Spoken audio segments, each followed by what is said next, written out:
Sitharaman serial tomorrow எபிசோடில் என்ன நடக்குன்னு பார்க்குறதுக்கு முன்னாடி மறக்காம நம்ம சேனலில் லைக் அண்ட் சப்ஸ்கிரைப் பண்ணி கொஞ்சம் சப்போர்ட் பண்ணுங்கள். ஃபஸ்ட்டு சீனில் ஹாஸ்பிட்டலில் தான் காமிச்சிட்டு இருக்காங்க. சீதாக்கும் ஒரு மாதிரி பதட்டமாகவே இருக்குது. முழிச்சுட்டே நின்றுட்டு இருக்காங்க. எதுக்கு மீராக்கா தனியாக போயிருப்பாங்க அப்படின்ற மாதிரி அங்கிட்டும் இங்கிட்டும் நடந்துகிட்டே உட்காந்துட்டு யோசிச்சுட்டு இருக்காங்க. இந்த பக்கம் நம்ம மீராவை தான் காமிச்சிட்ருக்காங்க. சத்யனுக்கும் மீராவுக்கும் பத்திரிக்கை அடிச்சிருப்பாங்கல்ல, அதை பார்த்து உட்காந்துட்டு அழுதுகிட்டே உட்காந்துட்டு இருக்காங்க. அந்த இடத்துக்கு அந்த 3 சில்லு வண்டுகளும் வருதுங்க. வந்ததும் இங்கே பாருங்கள், முகூர்த்த நேரத்துக்கு டைம் ஆயிடுச்சா, மாப்பிள்ளை வீட்டுக்காரங்களாம் வந்துட்டாங்க, உங்களை சித்தி கிளம்பி ரெடி ஆகி வர சொன்னாங்க அப்படின்னு சொல்லிட்டு கையில் சேலை இதெல்லாம் கொண்டு வந்திருக்காங்க. மீரா உட்காந்துட்டு அழுதுகிட்டே இருக்காங்க. இந்த பக்கம் ராம் வந்துட்டு சீதா கிட்ட கேட்குறாங்க, ஏன் சீதா ஒரு மாதிரி டல்லாகவே இருக்க, ஏன் என்னாச்சு அப்படின்னு கேட்க, இல்லை பாஸ் மனசுக்கு ஏதோ பதட்டமாக பட்டுட்டே இருக்குது, எனக்கு எதுவுமே சரியாக படலை. இப்போ இங்கே சத்யனுக்கு ட்ரீட்மெண்ட் போய்கிட்டு இருக்கு. அங்கே மீராக்கா சொல்லாமல் போயிருக்காங்க. வீட்டில் வேற ஏதோ பிரச்சனையாக இருக்குன்னு தோணுது. எனக்கு எதுவும் தப்பு நடக்கிறதுக்கு முன்னாடி ஒரு மாதிரி உறுத்திக்கிட்டே இருக்கும். அது அந்த முத்தாலம்மன் எனக்கு சொல்கிற அறிகுறி. ஏதோ தப்பாக நடக்குது பாஸ், அது மட்டும் எனக்கு தெரியுது அப்படின்றாங்க சீதா. அப்படிலாம் ஒன்றும் இருக்காது. சத்யன் ஓடி ஆடி அங்கிட்டு இங்கிட்டு வேலை செய்கிறவர்.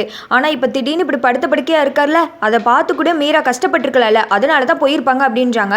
துரை சொல்கிறாரு, இல்லை ராம், சீதா வந்துட்டு இவ்வளோ கன்ஃபார்மாக அதில் டவுட் படுறான்னா எனக்கு இதில் சந்தேகம் இருக்குன்னு தான் தோணுது அப்படின்றாங்க. அதை கேட்டது ராம யோசிச்சுட்டு இருக்கா. அந்த சைடு செல்வி இருக்காங்களே வேலை பார்க்குறாங்க, அவங்கள தான் காமிச்சிட்டு இருக்காங்க. அவங்க தனியாக வந்துட்டு நம்ம சீதாக்கு தான் கால் பண்ணுறாங்க.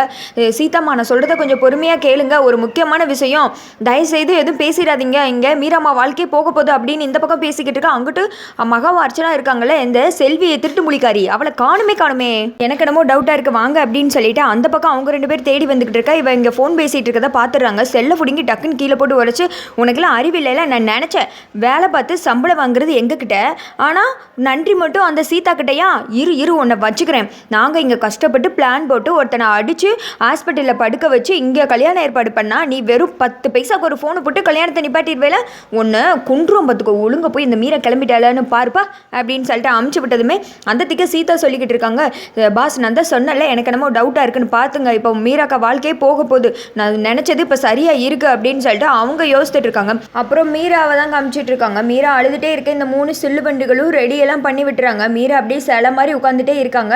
ஒருத்தங்க ஹேர் ஸ்டைல் பண்ண, ஒருத்தங்க ஜுவல்ஸ் போட்டு விட, அப்படி இப்படின்னு இந்த சில்லுவண்டுகள் அலப்பறை பண்ணிட்டு இருக்குதுங்க. பண்ணி முடிச்சதுமே கிளம்பிட்டீங்கல்ல வாங்க, பொண்ணை கூப்பிட்டு வர சொன்னாங்க வாங்க அப்படின்னு கூப்பிட மீரா வந்துட்டு அமைதியாகவே உட்காந்துட்டு இருக்காங்க.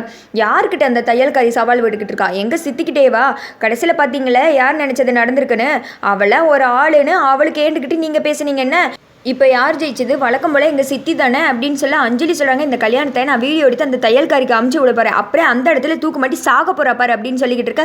யாரும் ஒன்றும் சாக தேவையில்ல, ரெடி பண்ணி முடிச்சிட்டிங்களா, உங்கள் வேலையை பார்த்துட்டு போயிட்டே இருங்க, எனக்கு வர தெரியும் அப்படின்னு மீரா திட்டதுமே அந்த 3 பேர் கிளம்பி போயிடுறாங்க. அடுத்து கல்யாணம் நடக்குதுல அந்த இடத்த தான் காமிச்சிட்டு இருக்காங்க. விஷாலோட அப்பா சொல்லிடுறாரு, இந்த ஐயர் இருக்கார்ல அவர் ரொம்ப கைராசியக்காரானவர், எனக்கு இவர் மேலே தான் ரொம்ப நம்பிக்கை, அவர் தான் சொல்லிட்டாரு விஷாலுக்கு இந்த 3 நாளுக்குள்ளே கல்யாணத்தை நல்லபடியாக நடத்தணும், இல்லாட்டி அதுக்கடுத்து கல்யாண யோகமே இல்லை அப்படின்னு சொல்லிட்டு அந்த நேரத்தில் தான் மகா மேடம் வந்து என்கிட்ட சம்மந்தம் பேசினாங்க. எனக்கு ரொம்ப சந்தோஷம், மகா மேடம் மட்டும் இல்லாட்டி இப்போ என் பையன் கல்யாணமே நடக்காது அப்படின்னு சொல்லிக்கிட்டு இருக்கா. அப்பா என்ன நீங்கள் யாருக்கிட்ட இறங்கி பேசக்கூடாது, அப்படி பார்த்தா நான் தான் இவங்க குடும்பத்தை காப்பாற்றி இவங்க வீட்டு பொண்ணுக்கு வாழ்க்கை கொடுக்குறேன் சரிதானே அப்படின்னு சொல்லி மகாவை பார்த்து சொல்ல, ஐயோ நீ சொல்கிறதெல்லாம் சரிதான்ப்பா அப்படின்னு மகா சிரிச்சுக்கிட்டே அமைதியாக இருக்காங்க. எனக்கு இதுக்கு முன்னாடி நடந்த 2 கல்யாணத்தை இந்த ஐயர் தான் நடத்தி வச்சாரு, இப்போ இந்த கல்யாணத்தை இவர் தான் நடத்தி வைக்க போகிறார் அப்படின்னு சொல்ல சேதுபதி மனசில் நினைக்கிறாரு, ஐயோ என்ன மகா இது அப்படின்னு சொல்லிட்டு யோசிச்சுக்கிட்டே அமைதியாகவே நின்றுட்டு இருக்காரு.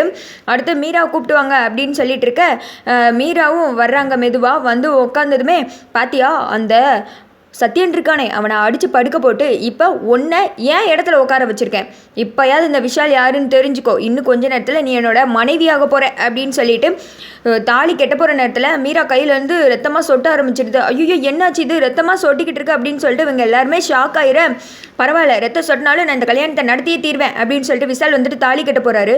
அப்போ அந்த வாட்ச்மேன் இருக்கார்ல, வேணாம் பண்ணாதீங்க அப்படின்னு சொல்ல மகா சொல்கிறாங்க, ஏய் என்னையா கல்யாணம் முடிய போகிற நேரத்தில் இப்படி அபசகுணமாக பேசிக்கிட்டு இருக்கு, சும்மா இரு அப்படின்றாங்க. இங்கே பாருங்கள் தம்பி, அவங்களுக்கு எந்த பிரச்சனையும் கிடையாது, அவங்க பாட்டி சொல்லிடுவாங்க, உங்களுக்கு தான் பிரச்சனை, 3 நாள் கடுத்து கல்யாணமே நடக்காதுன்னு சொல்லிட்டாங்க, இப்போ நீங்கள் இந்த பொண்ணை கல்யாணம் பண்ணி இந்த பொண்ணு செத்து போயிடுச்சுன்னு வச்சுக்கோங்க, அடுத்து உங்களுக்கு கல்யாணமே ஆகலைன்னா என்ன பண்ணுவீங்க, எல்லாம் யோசித்துக்கோங்க அப்படின்னு சொல்லிக்கிட்டு இருக்கா. ஆமாம் நான் நல்லா யோசிச்சிட்டேன், இங்கே பாருங்கள் இவன் கழுத்தில் இப்போ தாலி கட்டணும்னா உங்கள் பொண்ணுங்களை யாராவது ஒரு பொண்ணை தருவேன்னு சொல்லுங்கள், அப்போ நான் தான் தாலி கட்டுவேன் அப்படின்னு சொல்லிடுறாங்க. அதை கேட்டு 3 பேர் உறைஞ்சி போய் உட்காந்துக்கிட்டு இருக்கேன். அதுங்களே ஆம்புலன்ஸ் சவுண்டு கேட்குது, ஆம்புலன்ஸ் வருது பாரு, நம்ம மீராவை தூக்கி பெட்டில் படுக்க வைங்க அப்படின்றாங்க. ஆம்புலன்ஸ்லேருந்து 3 பேர் இறங்கி வராங்க. மீரா மீராவை செக் பண்ணி பார்த்துட்டு ஐயோ இவங்க ரொம்ப சீரியஸாக இருக்காங்க, உடனே ஹாஸ்பிட்டல் கொண்டு போகணும் அப்படின்னு சொல்ல இங்கே வச்சே ட்ரீட்மெண்ட் பாருங்க, இவங்க கல்யாணம் ஏற்பாடு பண்ணிக்கிட்டு இருக்கோ, இப்போ உடனே பண்ணி முடிக்கணும், முகூர்த்த வேற போய்கிட்டு இருக்கு அப்படின்னு சொல்ல அதெல்லாம் பண்ண முடியாது, ஹாஸ்பிட்டல் தான் தூக்கிட்டு போகணும். சொன்னால் கேளுங்க, இல்லாட்டின்னு வச்சுக்கோ உங்கள் மேலே கொலை முயற்சி கேஸ்ன்னு கம்ப்ளைண்ட் கொடுத்துருவேன் அப்படின்றாங்க. ஐயோன்னு சொல்லிட்டு இவங்கெல்லாம் பயத்தில் ஆம்புலன்ஸில் ஏற்றி அமுச்சு விட்டுறாங்க. ஆம்புலன்ஸ் பின்னாடியே வாட்ச்மேனும் அந்த வேலைக்கார அம்மாவும் இருக்காங்கள ஓடுறாங்க. மகாவும் அர்ச்சனா விறுவிறுன்னு வந்துட்டு நீங்கள் யாராவது ஆம்புலன்ஸ் கால் பண்ணீங்களா அப்படி கேட்க நாங்கள் பண்ணல அப்படின்றாங்க. யார் கேட்டாலும் பண்ணல அப்படின்றாங்க. ஐயோன்னு சொல்லிட்டு இவங்க உள்ளே போனால் அது ராமு சீதா அவங்க தான் வந்துட்டு மீராவை தூக்கிட்டு போயிருக்காங்க. மீராக்கா எந்திரிங்க அப்படின்னு சொல்லிட்டு சீதா தட்ட மீரா வந்துட்டு டக்குன்னு கண்ணு முழிக்க எல்லாருமே சிரிக்கிறாங்க. அதோட பார்த்தீங்கன்னா இந்த எபிசோடு வந்துட்டு முடிஞ்சிடுது.